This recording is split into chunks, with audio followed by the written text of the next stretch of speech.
Hello everyone, welcome back to our YouTube channel SNG study hub. आज हम लोग बहुपद का पार्ट 2 शुरू करने वाले हैं और इस वीडियो में हम लोग सीखने वाले हैं बहुपद के शून्यकों का ज्यामितीय अर्थ। इससे पहले के वीडियो में हम लोगों ने बहुपद का बेसिक इंट्रोडक्शन लिया था कि बहुपद क्या होता है, इसका सामान्य विस्तार क्या होता है, बहुपद के प्रकार कितने हैं इत्यादि। तो जो उस वीडियो को नहीं देख पाए हैं तो उसका लिंक नीचे डिस्क्रिप्शन में दिया गया है, वहां से आप उसे देख सकते हैं। तो पिछले वीडियो में हम लोग डिस्कशन कर रहे थे कि द्विघात बहुपद का जो मानक रूप होता है ax square plus bx plus c होता है, जहां पर कि a कभी भी 0 के बराबर नहीं होगा। ठीक है, ये किसका है मानक रूप? द्विघात बहुपद का। हम लोग द्विघात बहुपद से चर्चा इसलिए कर रहे थे क्योंकि रैखिक बहुपद के बारे में आप लोग विस्तारित जानकारी क्लास 9th में पढ़ चुके हैं। ठीक है, तो द्विघात बहुपद का जो सामान्य रूप होता है ax square plus bx plus c होता है, जिसमें से पिछले वीडियो में हम लोगों ने a, b और c इस तीनों के बारे में विस्तारित चर्चा किया था कि a कहाँ रहता है, b कहाँ रहता है, कैसे इसकी पहचान करते हैं। ठीक है, और इसके मान क्या क्या हो सकते हैं, इन सारी बातों पर चर्चाएं हमने पिछले वीडियो में कर रखी है। तो आज हम ये सीखेंगे कि द्विघात बहुपद के जो शून्यक होते हैं वो कितने हो सकते हैं। ठीक है, तो 9th क्लास में आपने सीखा होगा कि किसी भी बहुपद के शून्यक उतने ही होते हैं जितना कि बहुपद का घात होता है। ध्यान दीजिएगा इस बात पर कि मैंने क्या कहा कि किसी बहुपद के शून्यकों की संख्या, किसी बहुपद के शून्यकों की संख्या जो होती है, शून्यकों की संख्या वो किसके बराबर होती है? उसी बहुपद के घात के बराबर, बहुपद का घात। अब ये बहुपद का घात क्या है, ये हम लोग पिछले वीडियो में अच्छे से समझ चुके हैं कि बहुपद का घात क्या होता है। तो आइए इसे एक उदाहरण से समझते हैं। जैसे अगर हम ये कहें कि 4x प्लस 5 एक बहुपद है, 6x square plus 4x plus 7 एक अन्य बहुपद है, और 8x cube plus 5x square minus 3x plus 4 ये भी एक क्या है? बहुपद है। अगर ये तीनों बहुपद है तो इनके शून्यकों के बारे में अगर हम बात करते हैं तो इसके लिए हमें इस तीनों ही बहुपद का क्या देखना है? घात देखना है, यानी कि पावर ऑफ पॉलिनोमियल। तो बहुपद के घात के बारे में हम लोग पहले समझ चुके हैं कि चर राशि का जो सबसे अधिकतम पावर होता है वही उस बहुपद का क्या कहलाता है? घात कहलाता है। अगर हम इस पहले बहुपद को देखें तो यहाँ पे चर पद हमारा x है, जिसका पावर कितना है? मैक्सिमम 1। ठीक है, तो इसका अधिकतम पावर 1 है, इसका घात कितना है? 1। इसी तरह से इस बहुपद की अगर बात करें तो यहाँ पे दो जगह चर राशि नजर आ रहे हैं, एक x यहाँ है और एक यहाँ पर है, तो इसका पावर 1 है और इसका पावर कितना है? 2। तो अगर यहाँ पे हम अधिकतम की बात करें तो 2 सबसे ज्यादा है यहाँ पर इसमें, इसलिए इसका घात कितना हो जाएगा? 2 हो जाएगा। अगर इस बहुपद की बात करें तो यहाँ सबसे बड़ा जो पावर है x पर वो 3 है, इसलिए इसका घात कितना हो जाएगा? 3 हो जाएगा। तो अब अगर इसके शून्यकों की बात करें तो हम क्या सीख रहे हैं कि किसी बहुपद के शून्य की संख्या जो है वो उसके बहुपद के घात के बराबर होती है। तो इसका मतलब क्या हुआ कि इसका एक घात है, मतलब इसके शून्यक की संख्या कितनी होगी? 1 होगी। मतलब इस बहुपद का एक ही शून्यक हो सकता है। ठीक है, इसी तरह से ये द्विघात बहुपद है तो इसके कितने शून्यक हो सकते हैं? क्योंकि इसका घात 2 है इसलिए इसके शून्यकों की संख्या 2 हो सकती है। इसी तरह से इसके 3 शून्यक हो सकते हैं। तो जो जैसा बहुपद होगा, मतलब उसका घात जितना होगा उसके उतने ही शून्यक होते हैं। ये बात आपको यहाँ से ध्यान में रखनी है। रैखिक बहुपद के बारे में आप सीख भी चुके हैं कि रैखिक बहुपद का शून्यक जो है वो माइनस b/a करके आप निकाल सकते हो। अगर इसकी बात करें तो यहाँ पर a का वैल्यू 4 है और b का वैल्यू कितना है? 5 है। तो अगर इसका शून्यक हम निकालें तो माइनस b/a यानी 5/4 हो जाएगा। तो यही वो एक ऐसा संख्या है जिसको x के जगह पर रखने पर वो क्या हो जाएगा? शून्य हो जाएगा। इसी तरह से द्विघात बहुपद के लिए ऐसे 2 मान हो सकते हैं जिसको रखने पर क्या होगा? वो 0 हो जाए। तो हम लोग यहाँ पर विस्तार से चर्चा करेंगे द्विघात बहुपद के ऊपर, इसके शून्यक क्या हो सकते हैं, और इसके अलावा अन्य बहुपदों का हम लोग आज ज्यामितीय अर्थ भी समझने का प्रयास करेंगे। आइए समझते हैं रैखिक बहुपद का ग्राफ किस प्रकार से तैयार होता है। तो मान लेते हैं कि 2x प्लस 3 जो है ये एक रैखिक बहुपद है।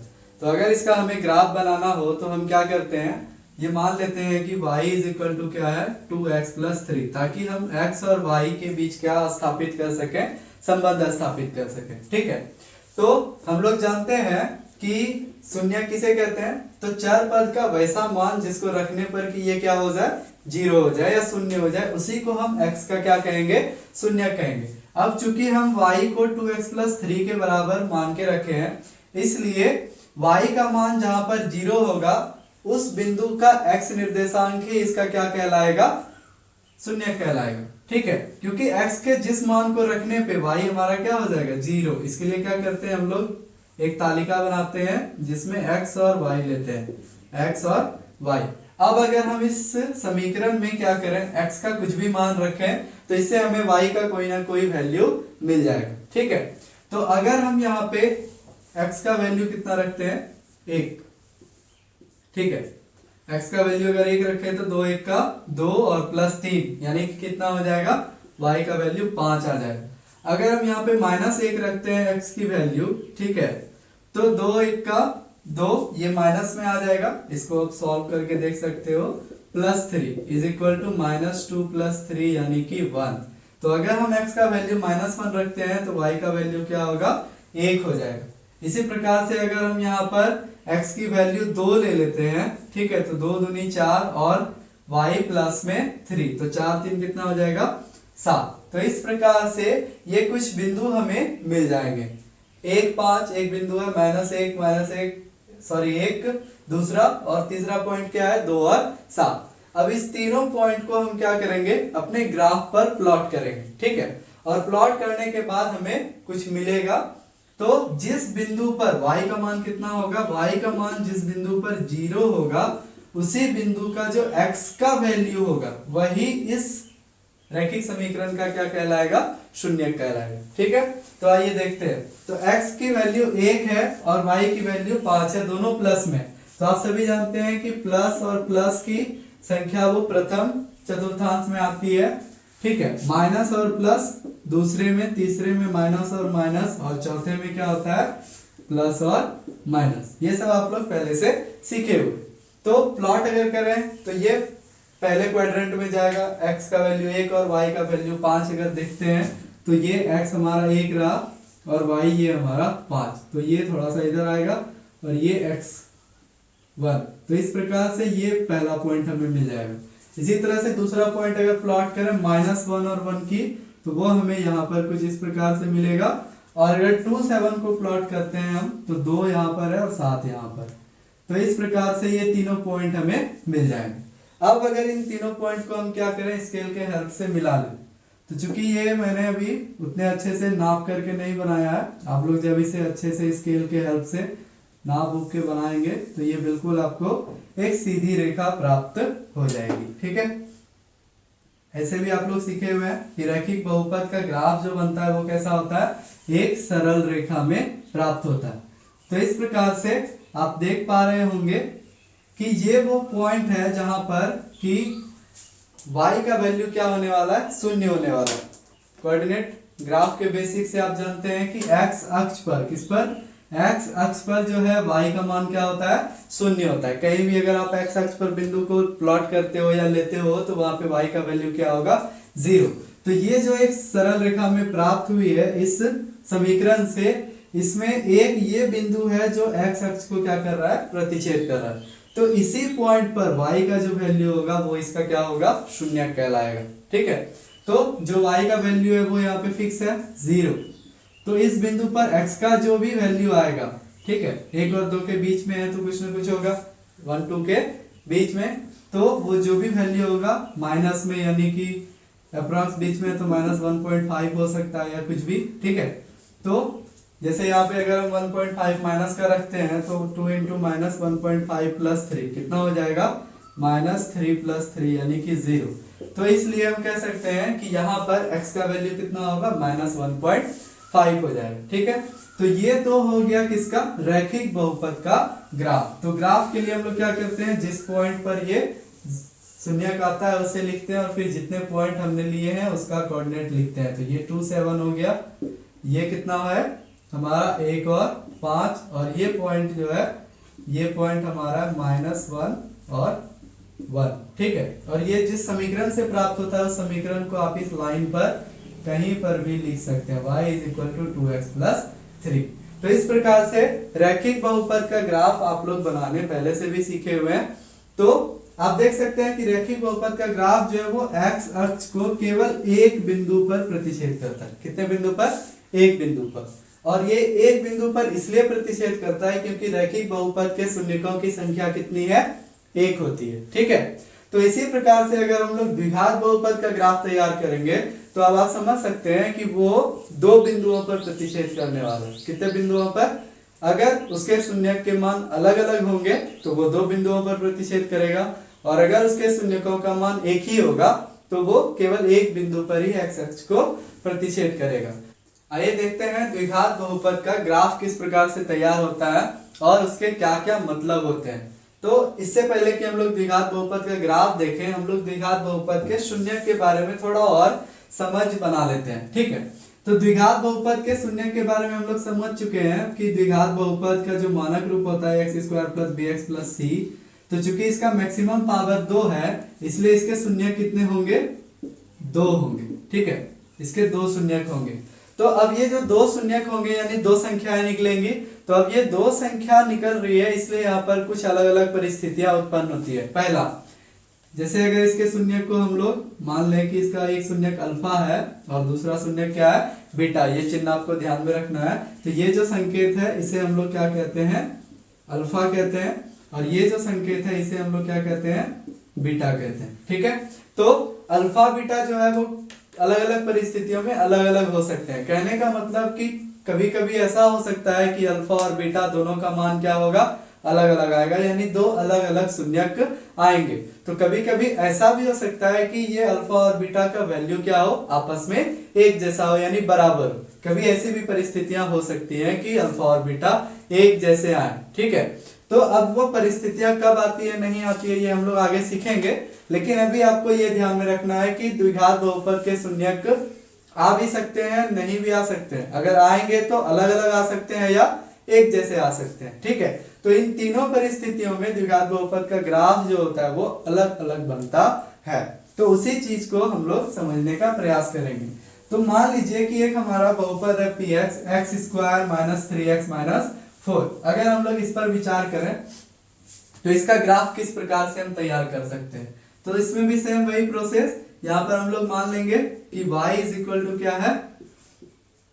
y बराबर है x² - 3x - 4, ताकि x y दोनों अक्ष पर हमें निर्देशांक मिल जाए।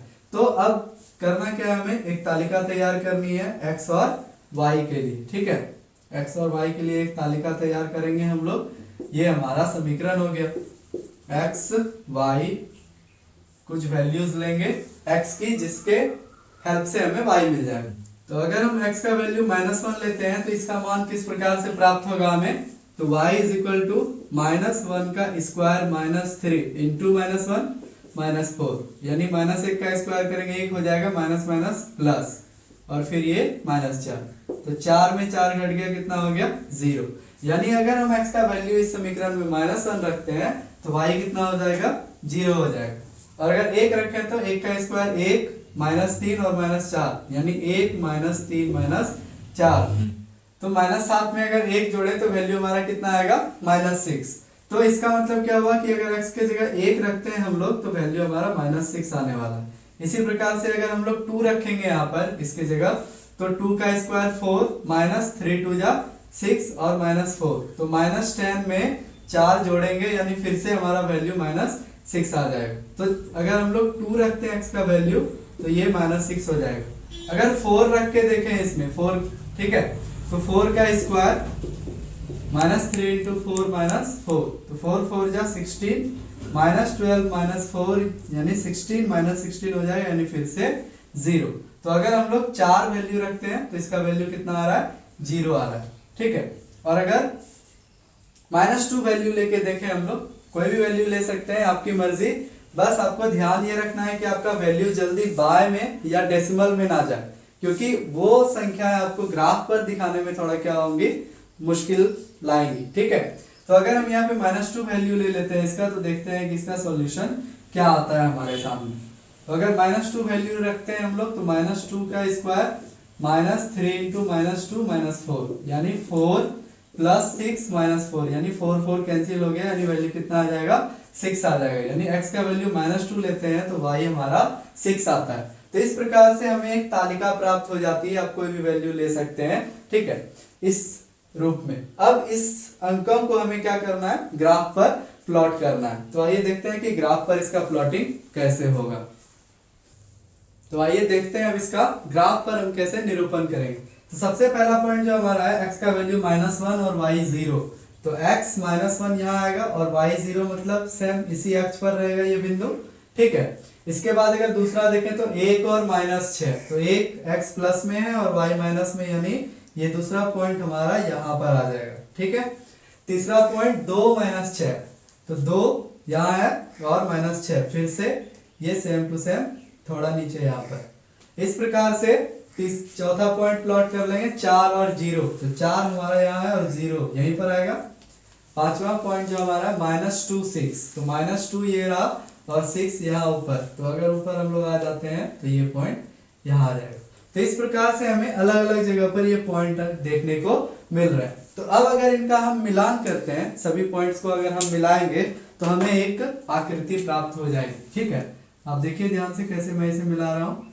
आपको ये लाइन स्ट्रेट लेनी है, फिर यहाँ से आप देख सकते हैं ये पॉइंट आएगा, फिर ये, और फिर ये 4 से होता हुआ गुजर जाएगा। ठीक है, तो इस प्रकार से आप देख सकते हो कि ये जो ग्राफ हमें प्राप्त हुआ है, ये एक्स अक्ष को, किसको, एक्स अक्ष को दो अलग अलग पॉइंट, एक ये पॉइंट है और एक ये पॉइंट है, इन दो अलग अलग बिंदुओं पर काट रहा है। इसका मतलब है कि इस ग्राफ के कितने शून्यक है, 2 शून्यक है।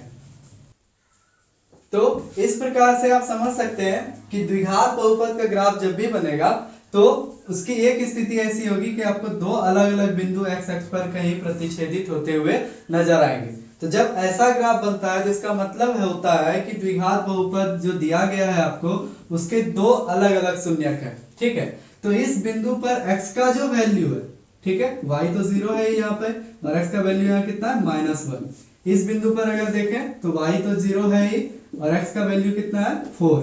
तो ये जो x के वैल्यू होंगे इस पॉइंट्स पर, जहां भी आपको ये पॉइंट मिलेंगे, ठीक है, यही x का वैल्यू जो है दिए गए समीकरण का शून्यक कहलाता है। क्या कहलाता है, शून्यक। आप अब चेक करके देख सकते हो, x का वैल्यू अगर आप इसमें -1 रखो या 4 रखो तो इसका वैल्यू ऑटोमेटिक सॉल्व होके कितना हो जाएगा, 0 हो जाएगा, जो आपने सॉल्यूशन में भी देख रखा होगा। ठीक है, तो इस प्रकार से द्विघात बहुपद का ये ग्राफ हमें ये बताता है कि इसके कितने शून्यक है और वो शून्यक कैसे हैं, एक जैसे हैं या अलग अलग है। अगर आपको ये बिंदु अलग अलग मिल रहे हैं, प्रतिच्छेदित होने वाले बिंदु एक्स अक्ष पर, तो इसका मतलब है कि द्विघात बहुपद जो दिया गया है उसका अलग अलग दो शून्यक है। और अगर कभी ऐसा भी हो सकता है कि आपको इसके ग्राफ कुछ ऐसे देखने को मिले, ठीक है, तो जब ऐसा देखने को मिलेगा तो इसका मतलब है कि ये सिर्फ केवल एक बिंदु पे प्रतिच्छेदित हो रहा है एक्स अक्ष पर।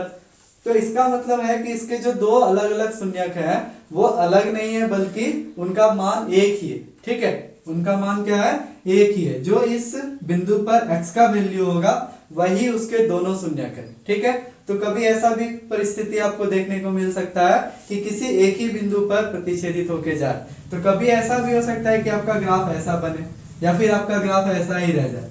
तो जब ऐसा बनेगा तो इसका मतलब आप क्या समझ पा रहे हैं कि ये जो है ग्राफ, ये एक्स अक्ष को तो किसी बिंदु पे प्रतिच्छेद कर ही नहीं रहा ना, ये ग्राफ आपका एक्स अक्ष को कहीं पे प्रतिच्छेद कर रहा।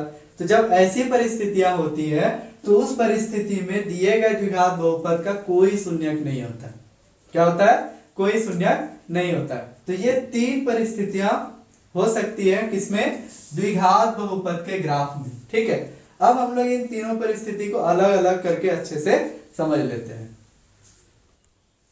तो आइए देखते हैं द्विघात बहुपद के अलग अलग ग्राफ के जो स्वरूप हो सकते हैं। ठीक है, तो सबसे पहले हम लोग देखेंगे कि द्विघात बहुपद के अगर दो भिन्न भिन्न यानी अलग अलग शून्यक हो तो उनका ग्राफ कैसा बनता है। ठीक है, तो यहाँ ऐसे परिस्थिति में आपको दो तरह के ग्राफ देखने को मिल सकते हैं, एक ग्राफ यहाँ है और दूसरा ग्राफ यहाँ पर। ठीक है, तो जब दो शून्यक होंगे तो ये जो ग्राफ आपको प्राप्त होगा वो एक्स अक्ष को कहीं ना कहीं दो अलग अलग बिंदुओं पर प्रतिच्छेद करता हुआ नजर आएगा। ठीक है, तो जब दो अलग अलग बिंदुओं पर प्रतिच्छेद करता हुआ नजर आएगा तो आपको ये समझ जाना है कि इस द्विघात बहुपद के जो दो शून्यक हैं वो भिन्न है, यानी कि अलग अलग है। x का जो दो मान आएगा वो अलग अलग आएगा।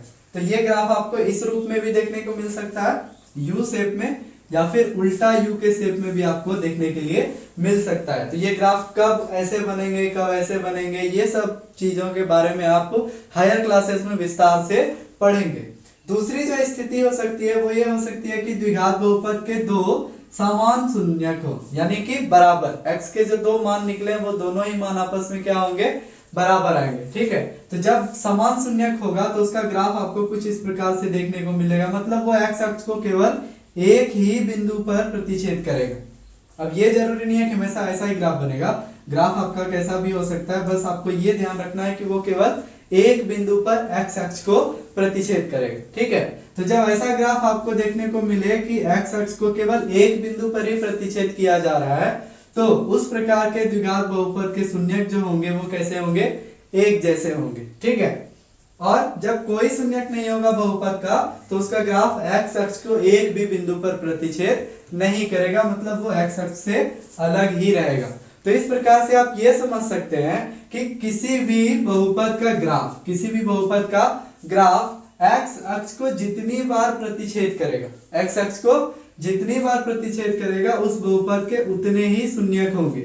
और हम इससे पहले ही समझ चुके हैं कि जिस बहुपद के जितने शून्यक होते हैं वो उतने घात वाला बहुपद कहलाता है। जैसे अगर इस ग्राफ को आप देखें तो ये x अक्ष को 1 2 3 4 बिंदुओं पर प्रतिच्छेद कर रहा है। इसका मतलब है कि इसके 4 शून्यक हैं। कितने शून्यक हैं, 4 शून्यक। और अगर इसके 4 शून्यक हैं तो अब आप ये भी समझ पा रहे होंगे कि इसका जो घात होगा वो भी 4 होगा।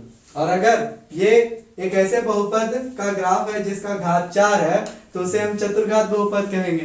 तो इस प्रकार से अब आपको ये समझ में आ रहा होगा कि किसी भी ग्राफ के द्वारा आप किस प्रकार से ये बता सकते हैं कि उसके कितने शून्यक हैं, वह किस प्रकार का बहुपद है। ठीक है, तो ये बातें आपको ध्यान रखनी है। त्रिघात बहुपद में भी इसी प्रकार से त्रिघात बहुपद के जो भी ग्राफ होंगे वो x अक्ष को कितने बार प्रतिच्छेद करेंगे, 3 बार प्रतिच्छेद करेंगे, मतलब कि कुछ इस प्रकार से। ठीक है, ये सॉरी ये तो 4 बार हो गया, मतलब कुछ इस प्रकार से। तो ये जो ग्राफ बनेगा ये त्रिघात बहुपद का ग्राफ कहलाएगा, क्योंकि ये x अक्ष को कितने बिंदुओं पे प्रतिच्छेद कर रहा है, 3 बिंदुओं पर प्रतिच्छेद करेगा। तो इस प्रकार से आपका जो पहला प्रश्नावली है 2.1 उसमें भी आपको यही पहचानना है कि दिए गए ग्राफ जो है उसके वो किस प्रकार के बहुपद के ग्राफ है या उसके कितने शून्यक है। तो उम्मीद करता हूं कि अब आप उसे अच्छे से और आसानी से बना सकेंगे। तो यहाँ पर कुछ ग्राफ्स मैंने बना रखे हैं, इन ग्राफ्स पर आपको विचार करना है कि दिए गए ग्राफ्स में किसके कितने शून्यक होंगे। और अगर आप समझ पा रहे हैं तो अपना आंसर जरूर कमेंट में कमेंट करें कि आपका क्या आंसर आ रहा है। ठीक है, और इसके अगले वीडियो में हम लोग ये देखेंगे कि द्विघात बहुपद के जो गुणांक है और जो द्विघात बहुपद के शून्यक है उनके बीच क्या संबंध है। तो अगर आपको आज का ये वीडियो अच्छा लगा हो तो वीडियो को अधिक से अधिक शेयर करें, लाइक करें और हमारे चैनल को सब्सक्राइब जरूर करें। और हाँ, इन ग्राफ्स का कमेंट में जवाब देना ना भूलें। Thank you for watching.